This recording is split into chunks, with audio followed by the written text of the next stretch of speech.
south to Mercury and west to the Yucca Flat. Leading northwest from the lake, the wide and well-maintained Groom Lake Road runs through a pass in the Jumble Hills. The road formerly led to mines in the Groom Basin, but has been improved since their closure. Its winding course runs past a security checkpoint, but the restricted area around the base extends farther east. After leaving the restricted area, Groom Lake Road descends eastward to the floor of the Tickapoo Valley, passing the dirt road entrances to several small ranches before converging with State Route 375, the extraterrestrial highway south of Rachel. Area 51 shares a border with the Yucca Flat region of the Nevada test site, the location of 739 of the 928 nuclear tests conducted by the United States Department of Energy, NDS. The Yucca Mountain Nuclear Waste Repository is southwest of Groom Lake. Groom Lake is a salt flat in Nevada, used for runways of the Nellis Bombing Range Test Site Airport on the north of the Area 51 USAF military installation. The lake, at 4,409 feet elevation,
1995 for Project Aquatone.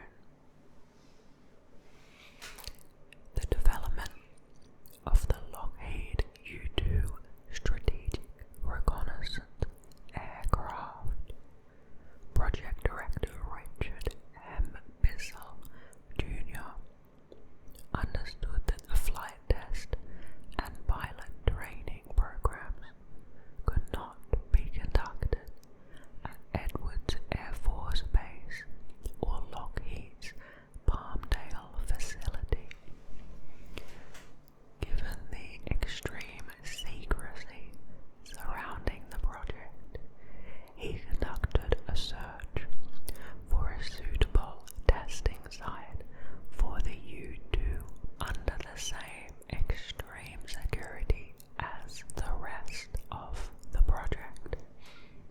He notified Lockheed, who sent an inspection team out to Groom Lake.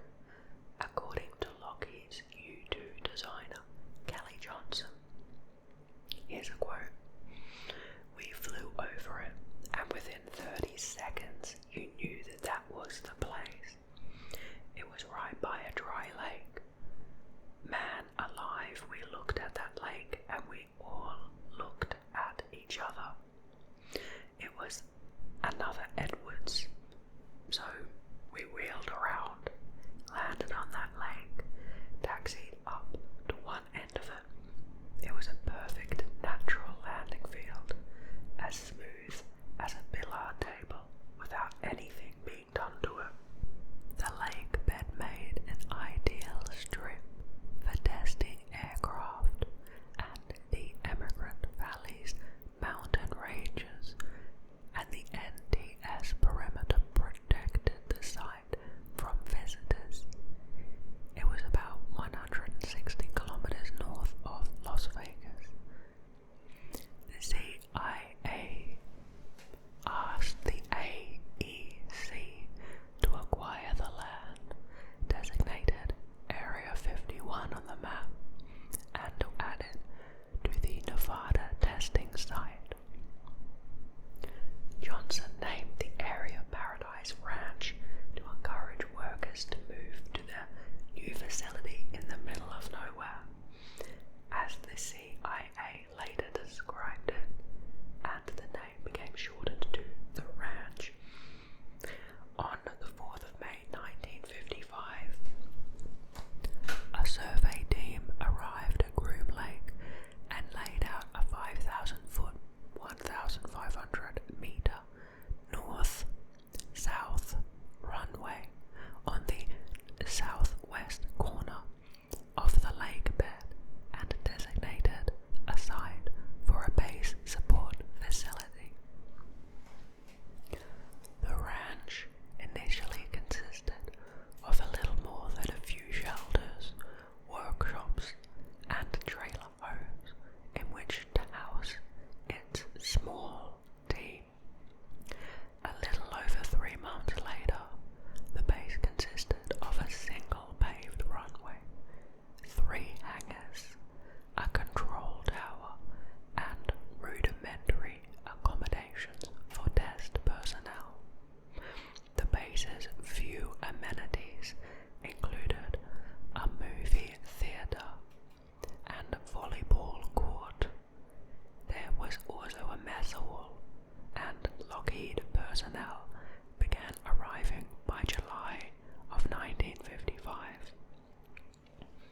The ranch received its first U-2 delivery on the 24th of July 1955 from Burbank on a C-124 Globemaster II cargo plane, accompanied by Lockheed technicians on a Douglas DC-3. Regular military air transport service flights were set up between Area 51 and Lockheed's offices in Burbank, California. To preserve secrecy, personnel flew to Nevada on Monday mornings and returned to California on Friday evenings. Wow, okay. I wonder how long that flight is, but still taking a flight every week sounds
they marked 2 unpaved airstrips on the dry lake bed. By August of 1961, construction of the essential facilities was complete. 3 surplus Navy hangars were erected on the base's north side, while Hangar 7 was new construction. The original U-2 hangars were converted to maintenance and machine shops. Facilities in the main cantonment area included workshops and buildings for storage and administration, a commissary, a control tower, a fire station, and housing. The Navy also contributed more than 130 surplus Babbitt duplex housing units for long-term occupancy facilities. Older buildings were repaired and additional facilities were constructed as necessary. A reservoir pond surrounded by trees served as a recreational area 1 mile, 1.6 k, north of the base. Other recreational facilities included a gymnasium, a movie theatre, and a baseball diamond. A permanent aircraft fuel tank farm was constructed by early of 1962 for the special J-7 fuel required by the A-12. 7 tanks were constructed with a total capacity of 1,320,000 US gallons, which is 5 million litres. Security was enhanced for the arrival of Oxcart, and the small mine was closed in the Groom Basin. In January 1962, the Federal Aviation Administration expanded the restricted airspace in the vicinity of Groom Lake, and the lake bed became the center of a 1,600 square kilometer addition to restricted area R484N. The CIA facility resolved 8 USAF F-101 Voodoos for training. Haven't heard of that. 2 D-33 Shooting Star trainers for proficiency flying. A C-130 Hercules for cargo transport. A U-3A for administrative purposes. A helicopter for search and rescue, and a Cessna 180 for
but as I read about the aircraft, they're showing some of them in the wiki, and they're really interesting looking.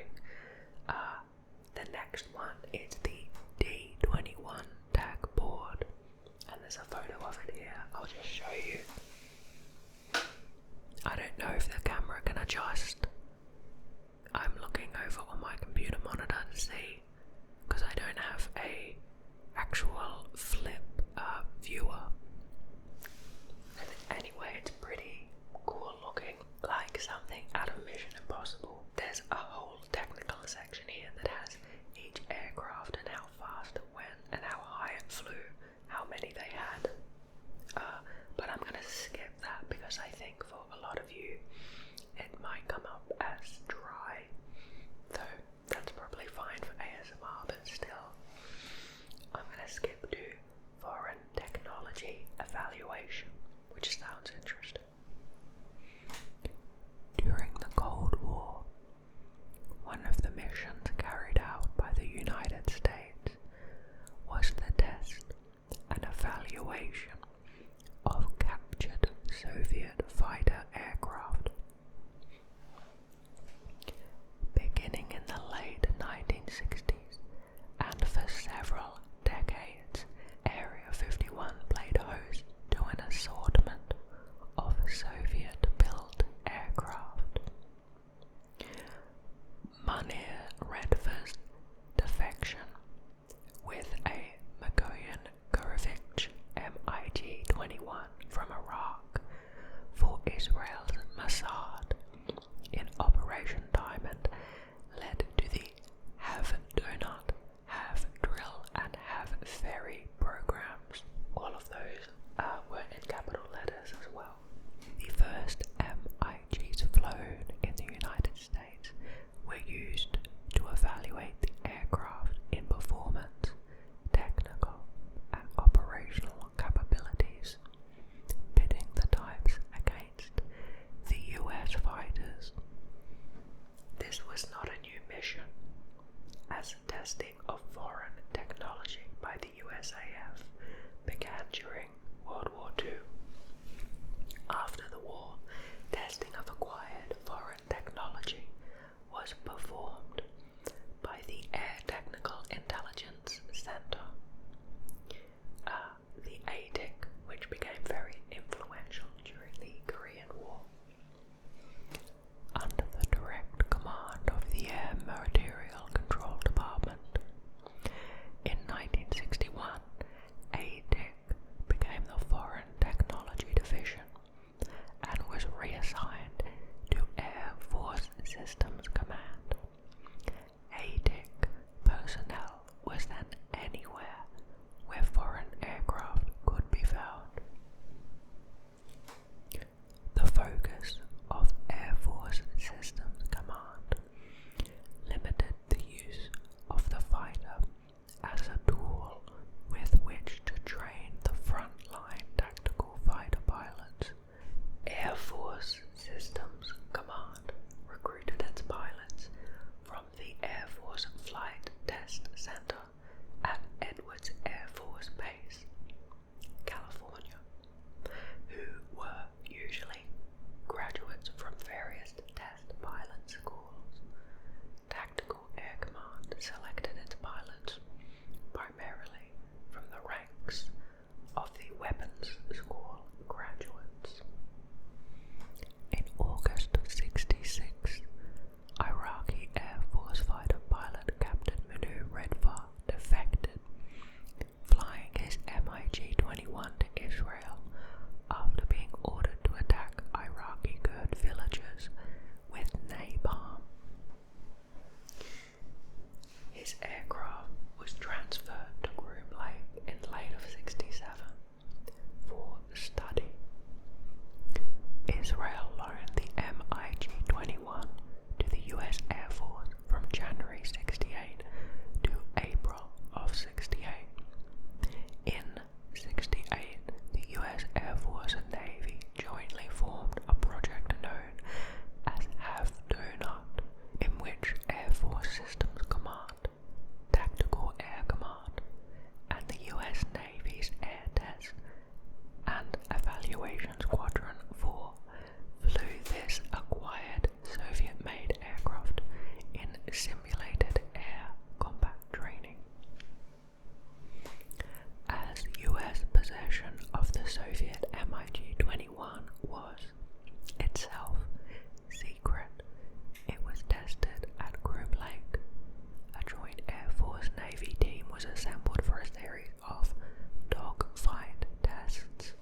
surface, they were evenly matched.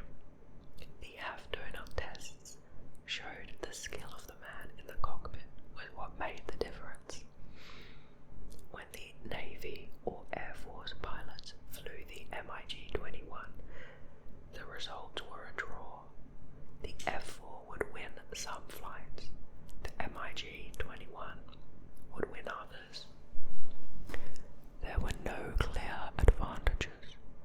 The problem was not with the planes, but with the pilots flying them. The pilots would not fly either plane to its limits. One of the Navy pilots was Marlin W. Doc Townsend, then commander of the VF-121, the F-4 training squadron at NAS Miramar. He was an engineer and a Korean War veteran and had flown almost every Navy aircraft. When he flew against the MiG-21, he would outmaneuver it every time. The Air Force pilots would not go vertical in the MiG-21. The half-donut project officer was Tom Cassidy, a pilot with VX-4, the Navy's Air Development Squadron at Point Mugu. I think that's how you pronounce it, but I have no idea. He had been watching as Townsend waxed the Air Force MiG-21 pilots. Cassidy climbed into the MiG-21 and went up against Townsend's F-4. This time the result was far different. Cassidy was willing to fight in the vertical, flying the plane to the point where it was buffeting just above the stall. Do you guys know these technical flight maneuver terms? Because I don't. I'm imagining them right now, but I'm not sure. Cassidy was able to get on the F-4's tail. After the flight, they realized the MiG-21 turned better than the F-4 at lower speeds.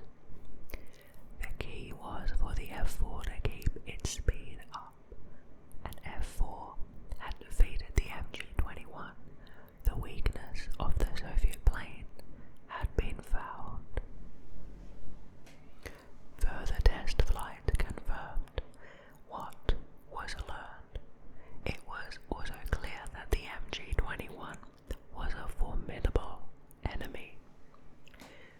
United States pilots would have to fly much better than they had been to beat it.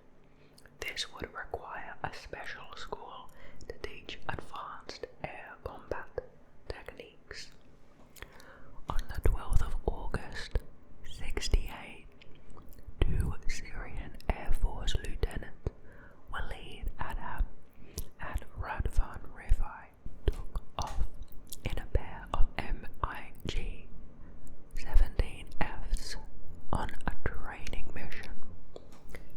They lost their way and, believing they were over Lebanon, landed at the Bet Set landing field in northern Israel. One version has it that they were led astray by an Arabic-speaking Israeli.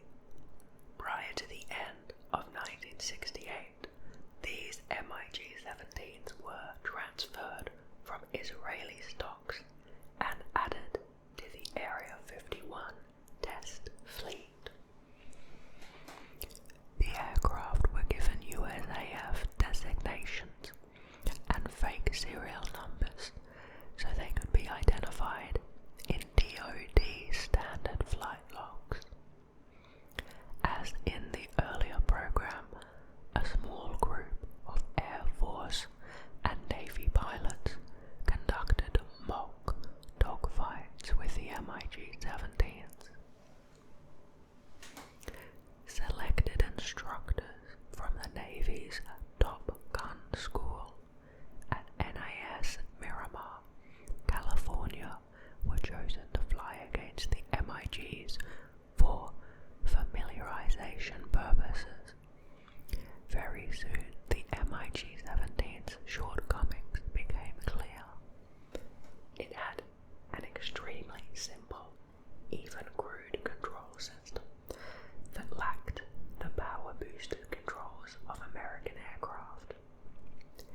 F-4's twin engines were so powerful it could accelerate out of range of the MiG-17's guns in 30 seconds. It was important for the F-4 to keep its distance from the MiG-17. As long as the F-4 was 1.5 miles from the MiG-17, it was outside the reach of the Soviet fighters' guns. But the MiG was within reach of the F-4's missiles. The data from the half-donut and half-drill tests were provided to the newly formed Top Gun School at NAS Miramar. By 1970, the half-drill program was expanded. A few selected Fleet F-4 crews were given the chance to fight the MiGs. The most important result of Project Half-Drill is that no Navy pilot who flew the project defeated the MiG-17 Fresco in the first engagement. The half-drill dogfights were by invitation only.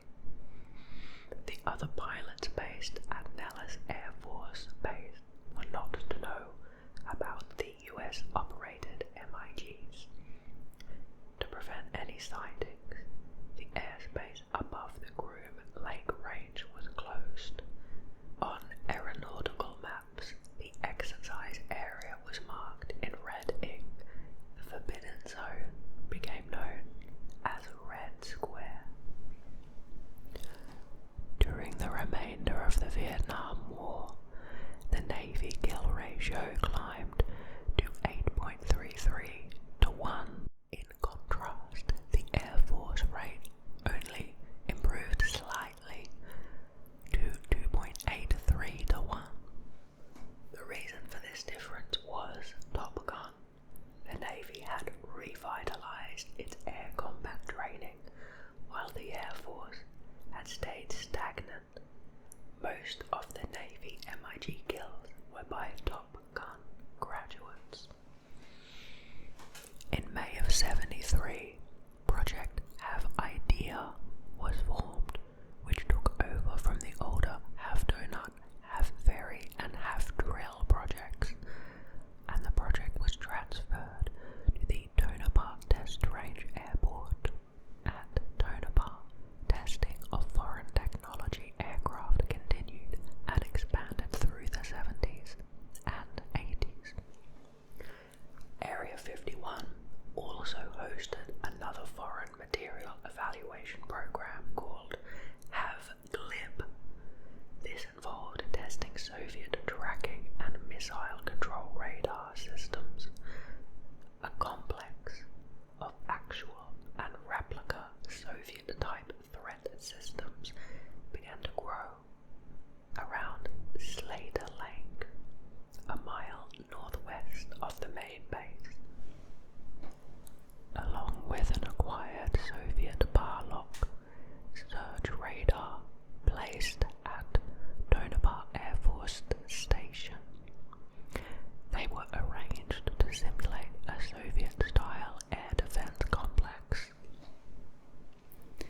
The Air Force began funding improvements to Area 51 in '77 under Project Score event.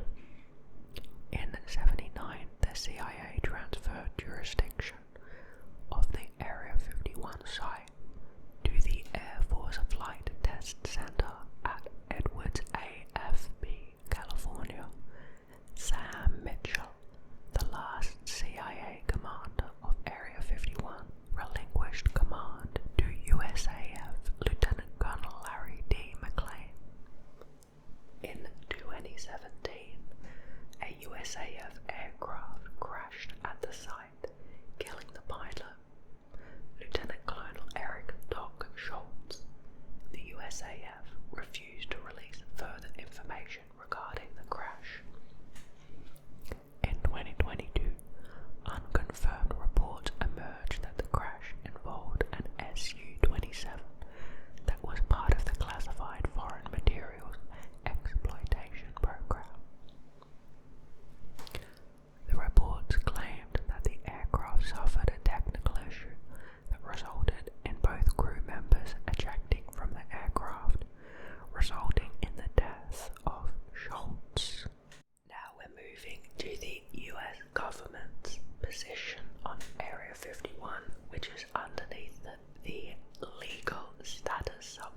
So I wonder what we'll learn about here. The US government has provided minimal information regarding Area 51. The area surrounding the lake is permanently off-limit to both civilian and normal military air traffic. Security clearances are checked regularly. Cameras and weaponry are not allowed. Even military pilots training in the NAFR risk disciplinary action if they stray into the exclusionary box surrounding Groom's airspace. Surveillance is supplemented using buried motion sensors. Area 51 is a common destination for Janet, a small fleet of passenger aircraft operated on behalf of the Air Force to transport military personnel, primarily from Harry Reid International Airport.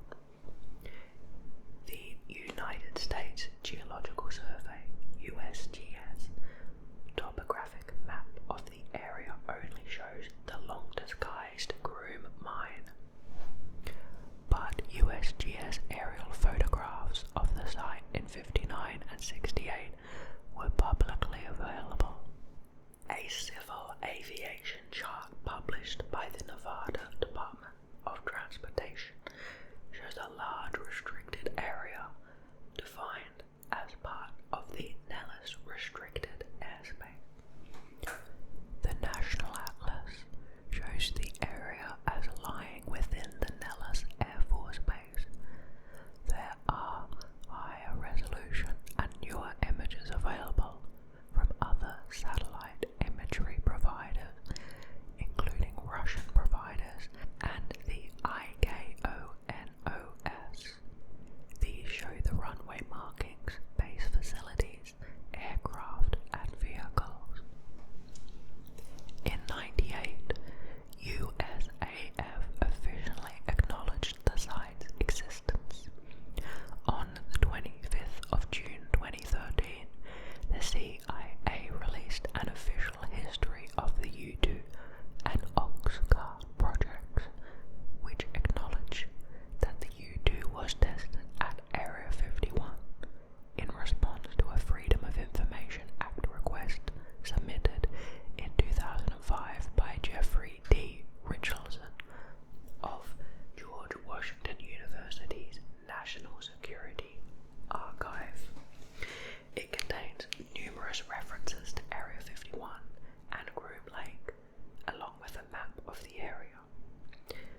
Media reports state that releasing the CIA history was the first governmental acknowledgement of Area 51's existence. Rather, it was the first official acknowledgement of specific activity at the site. Now there's an environmental lawsuit, which I didn't know about. In 94, 5 unnamed civilian contractors and the widows of contractors Walter Kaskar and Robert Frost sued the Air Force and the United States Environmental Protection Agency. They alleged that they had been present when large quantities of unknown chemicals had been burned in open pits and trenches at Groom. Rutgers University biochemists analyzed biopsy from the complainants and found high levels of dioxin, dibenzofuran, and trichloroethylene in their body fat. The complainants alleged that they had sustained skin, liver, and respiratory injuries due to their work at Groom, and that this had contributed to the deaths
President Bill Clinton issued a presidential determination exempting what it called the Air Force's operating location near Groom Lake, Nevada, from environmental disclosure laws. Consequently, the judge dismissed the suit due to lack of evidence. Jonathan Turley, the attorney of the plaintiffs, appealed to the U.S. Court of Appeals for the Ninth Circuit on the ground that the government was abusing its power to classify material. Air Force Secretary Sheila E. Windfall filed a brief which stated that disclosure of the materials present in the air and water near Groom can reveal military operational capabilities or the nature and scope of classified operations. The Ninth Circuit rejected the appeal, and the U.S. Supreme Court refused to hear it, putting an end to the complainant's case. The President annually issues a determination continuing the Groom exemption, which is the only formal recognition that the government has ever given that Groom Lake is more than simply another part of the Nellis complex. An unclassified memo on the safe handling of F-117 Nighthawk material was posted on an Air Force website in 2005. This discussed the same materials for which the complainants had requested information, which the government had claimed was classified. Oops.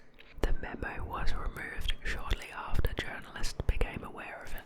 That's pretty funny. Now we've got a section on security. The perimeter of the base is marked out by orange posts and patrolled by guards in white pickup trucks and camouflage fatigues. The guards are popularly referred to as camo dudes by enthusiasts. The guards will not answer questions about their employers. However, according to the New York Daily News, there are indications they are employed by a contract known as AECOM. Signage around the base perimeter advises that deadly force is authorized against trespassers. Technology is also heavily used to maintain the border of the bases. This includes surveillance cameras and motion detectors. Some of these motion detectors are placed some distance away from the base on public land to notify guards of people approaching. Now to the 1974 Skylab photography. Dwayne A. Day published Astronauts and Area 51, the Skylab Incident, in the Space Review in January of 2006.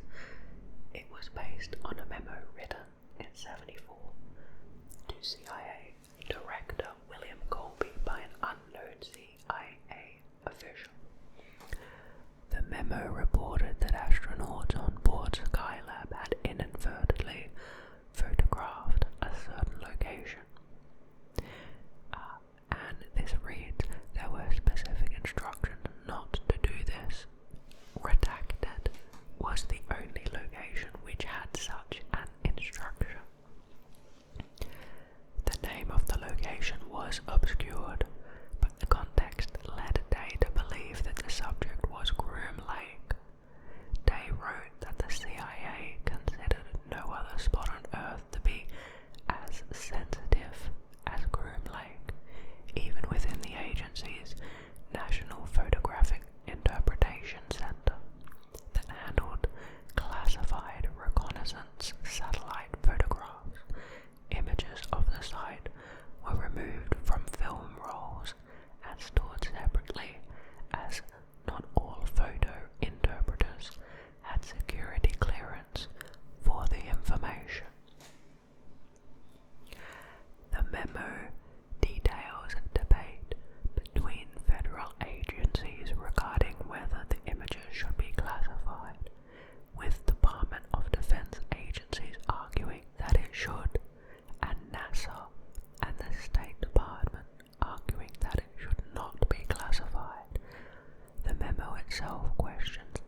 doesn't seriously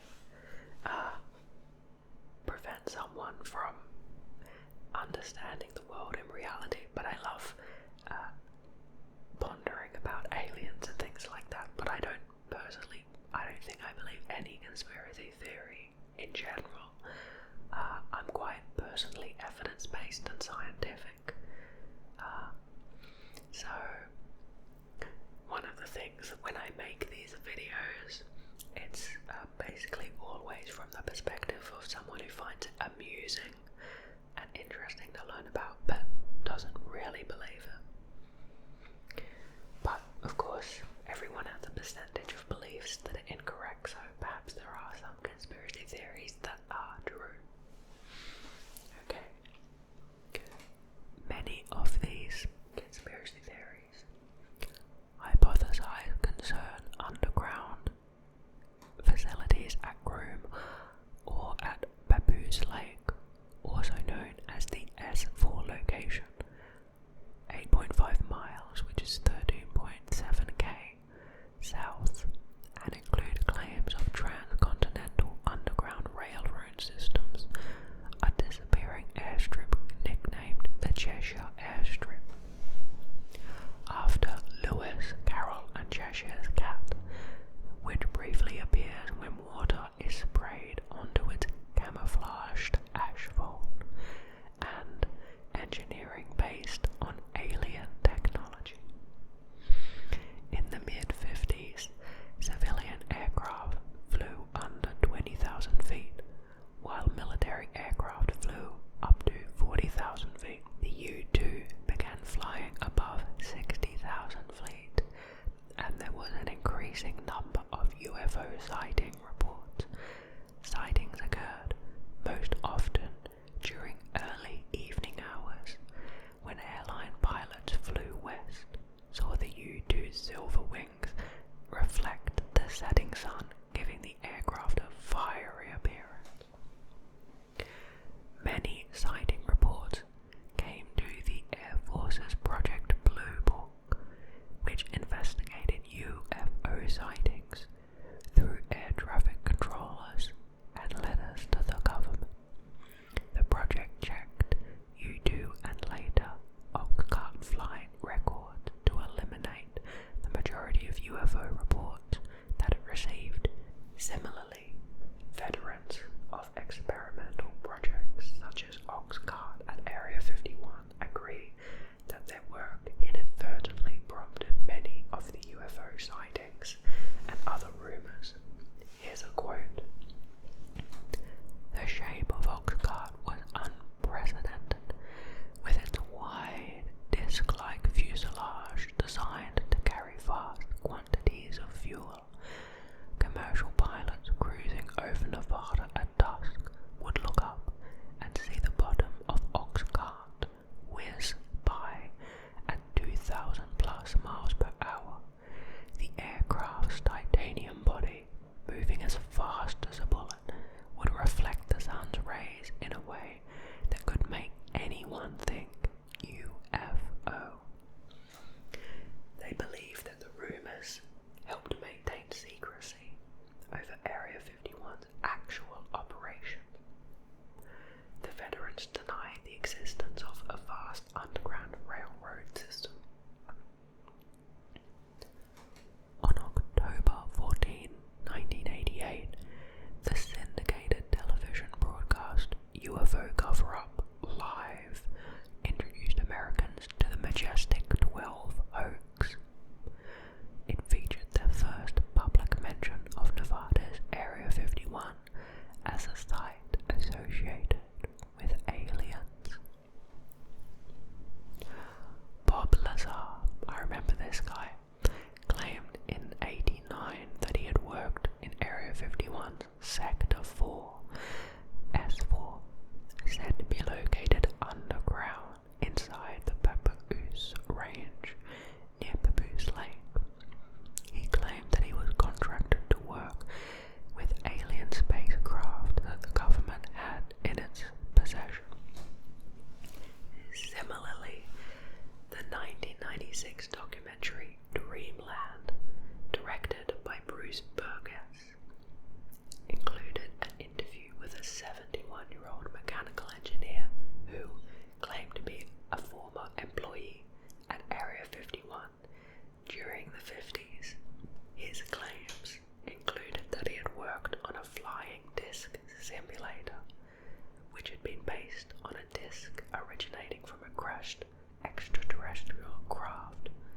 was used to train pilots. He also claimed to have worked with an extraterrestrial being named J-Rod and described as a telepathic translator. In 2004, Dan Burish, which is a pseudonym of Dan Crane, claimed to have worked on cloning alien viruses at Area 51, also alongside the alien named J-Rod. Burish's scholarly credentials are the subject of much debate, as he was apparently working as a Las Vegas parole officer in '89, while also earning a PhD at State University of New York. On July of 2019, more than 2 million people responded to a joke proposal to storm Area 51, if you guys remember this, which appeared in an anonymous Facebook post. The event, scheduled for the 20th of September 2019, was billed as Storm Area 51. They can't stop all of us. An attempt to see them aliens. Air Force spokeswoman Laura McAndrews said the government would discourage anyone from trying to come into the area where we train American armed forces. Two music festivals in rural Nevada, Alien Stock and Storm Area 51 Base Camp, were subsequently organized to capitalize on the popularity of the original Facebook event. Between 1,500 and 3,000 people showed up at the festivals, while over 150 people made the journey over several miles of rough road to get near the gates of Area 51. 7 people were reportedly arrested at the event. I wonder what they were arrested for. If it was a big event and it was a party, I wonder if there were people that were inebriated as well. Or if they actually did something like try to climb the fence. I'm not sure, but I remember in the lead up to that event, checking the Facebook page and then looking at the news report of the really small group of people who went there, who were all like wearing anime shirts and stuff and doing Naruto runs, and thinking, wow, I don't know why I expected a lot of people to turn up at a location that's super far away, kind of in the middle of nowhere. So, but anyway, that was a whole funny thing. And there's a tiny little bit at the end here that I'll read to you in popular culture. Because of Area 51's prominence in relation to aliens and conspiracy theories, it has often been used as a setting and theme in popular culture, especially in science fiction works involving aliens. Of course, you would most likely know that. Thank you so much for watching my video. I hope you feel relaxed. I hope maybe there were some facts here that you found interesting to learn about. If you have any ideas for videos or any subjects you want me to read about, please tell me below. They can be on the official Wikipedia or any other Creative Commons